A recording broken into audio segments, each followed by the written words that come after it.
talking about Amazon A to Z claims, I have three really good examples to use from my own personal experience. I'm going to focus on how I dealt with them, how I am dealing with them, and the steps that I've taken to resolve some of the issues. So, in this particular case, I sold a hair extension. I sold some hair extension to a customer.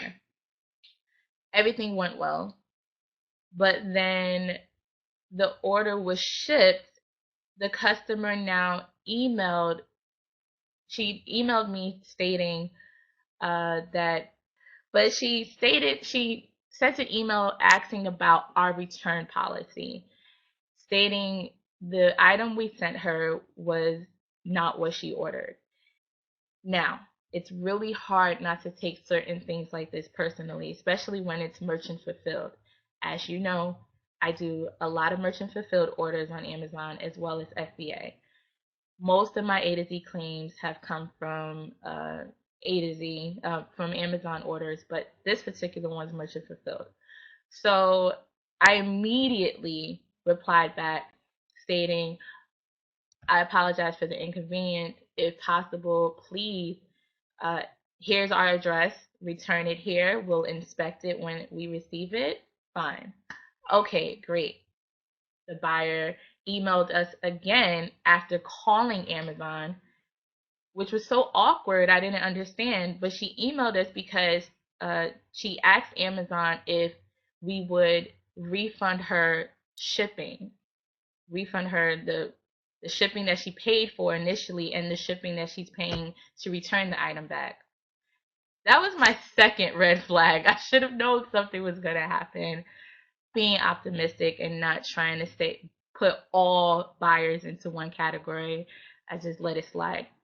I finally received the item back. Before receiving it, she emailed again asking about her shipping. A little awkward because the item, I think altogether the item was only worth about $20.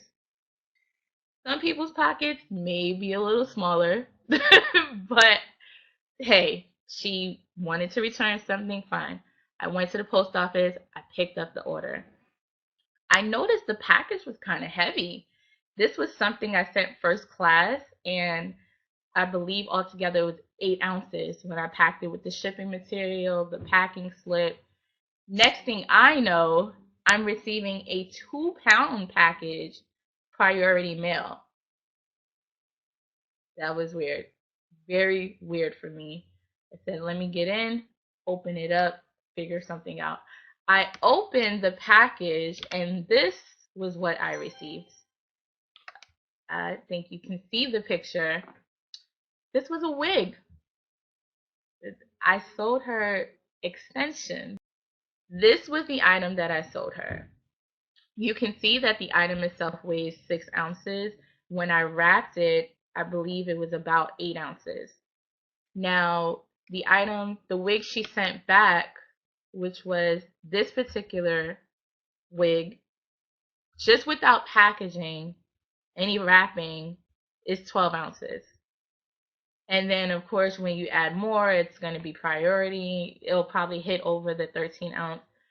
All of that aside, this was not what I sent her.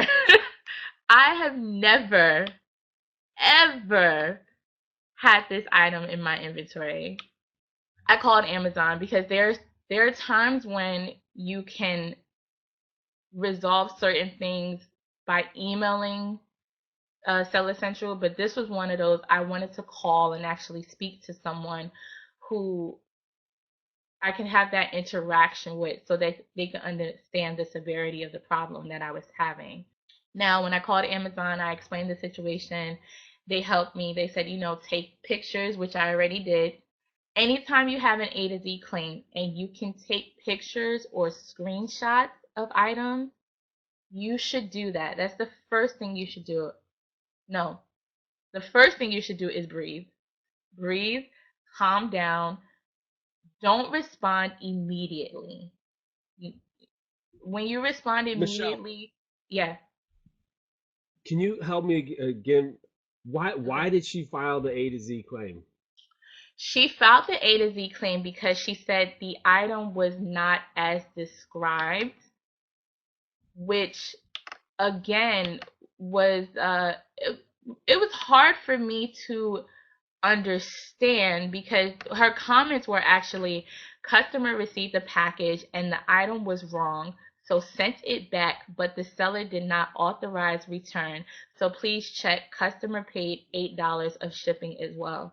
Now the first thing wrong with that, she sent us an email asking about our return policy.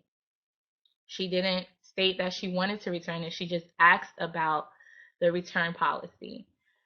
And in my response, I said, okay, this is our return policy. Send it back, no problem, without telling her, to authorize the return through the system. Because as a seller, you want, especially on Amazon's platform, you want to try to give the buyer the Amazon experience that Amazon themselves create.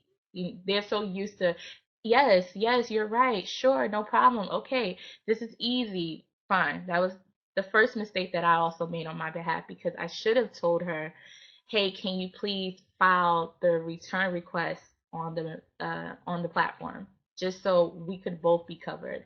But luckily, we had the email exchange.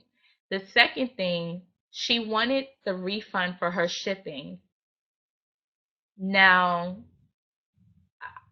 I had no problem refunding her shipping if we sent the item incorrectly, which was not the case. So I already knew that would probably be one issue.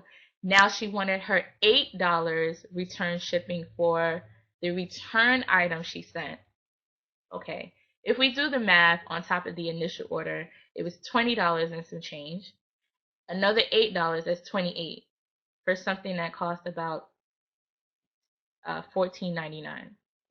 No, like this is when you have to say, calm down, don't let the emotions get in the way. So as soon as I got the A to Z claim, I knew it. I said, okay, this is that lady. As soon as I opened the package, I said, no offense, oh hell no, what is this? That was my initial reaction, which is why you should never just respond right away. I took some time, I calmed down. I looked back on other cases that were opened against me. I even looked on the forum just to refresh my memory on the things that I wanted to say and not being emotional and giving Amazon the facts that they needed when I represented myself with this particular claim.